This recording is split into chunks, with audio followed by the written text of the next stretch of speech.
Okay, so here's something to think about. The Strait of Hormuz, a narrow waterway most people never think about, handles nearly a fifth of the world's oil supply. And right now, it's at the center of a global standoff. That's a huge deal. It's not just about oil, it's about power, strategy, and the ripple effects on the global economy. Let's get into it. Welcome to DeActa Daily Digest. I'm Joseph. And I'm Juniper. Here are today's top stories. So the first story is all about the escalating tensions between the US and Iran and how this conflict is straining not just the region, but the global economy. The article paints a picture of Iran leveraging its position in the Strait of Hormuz to push back against US sanctions and military pressure. What stood out to you? Well, the way Iran is using asymmetric tactics is fascinating. They're not trying to match the US militarily, they know they can't. Instead, they're using small, fast boats to strike cargo vessels and tankers. It's a low-cost, high-impact strategy that's hard to counter effectively, even for the US military. Exactly. And it's not just about the boats. The article mentions that Iran has hinted at targeting undersea data cables in the Strait of Hormuz. That's a move that could disrupt not just oil shipments, but also global communications. It's a reminder that modern conflicts aren't just fought with bombs and bullets. They're fought in cyberspace and on economic fronts too. And what's really interesting is how confident Iran seems to be. Their officials are openly taunting the US, calling them strategically defeated. Meanwhile, President Trump is trying to project strength, but his messaging has been all over the place. One minute he's talking about an imminent deal, and the next he's dismissing Iran's position entirely. It's a risky approach. Trump's rhetoric is all about dominance, but the article suggests that it might be backfiring. Iranian negotiators are playing the long game, using what the article calls salami slicing tactics, advancing their objectives bit by bit without making big, overt moves. It's a strategy they've used before, and it seems to be working. And they're doing it without making any major concessions.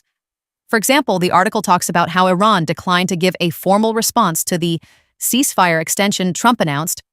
Instead, they're using indirect signals and quiet mediation to keep the pressure on without overplaying their hand. And that's where the global implications come in.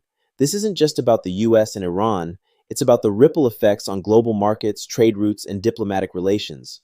The uncertainty alone is enough to send shockwaves through the global economy.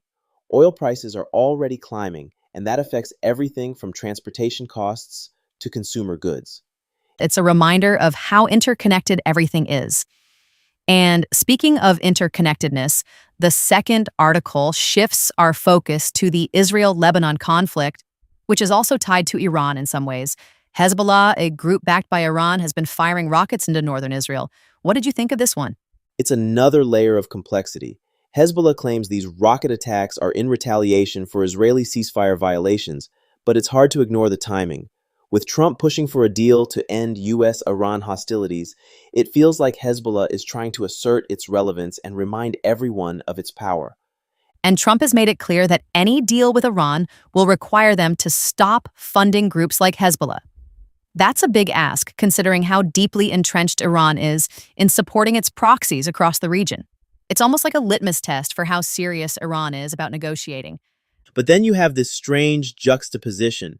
The Israeli and Lebanese ambassadors are standing next to Trump, calling this a historic moment, while rockets are literally flying across the border. It really underscores how fragile the situation is. Fragile is the perfect word. The ceasefire between Israel and Lebanon has been extended by 3 weeks, but that's not a lot of time to address the underlying issues. And with Hezbollah continuing its attacks, it's hard to see how this truce will hold.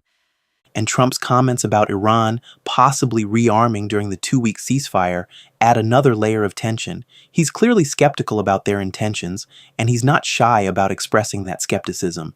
At the same time, he's rejecting any notion of using nuclear weapons, which is a relief. He's emphasizing conventional strikes instead. It's a tightrope walk for sure. On one hand, Trump wants to show that the US won't be rushed into a deal. On the other hand, he's trying to avoid escalating the conflict to a point where it becomes unmanageable. It's a delicate balance, and one misstep could have serious consequences. That brings us to the third article, which focuses on the situation in southern Lebanon. The IDF has ordered the evacuation of Deir Ammar after Hezbollah shot down an Israeli drone. What's your take on that? It's another example of how volatile the region is right now.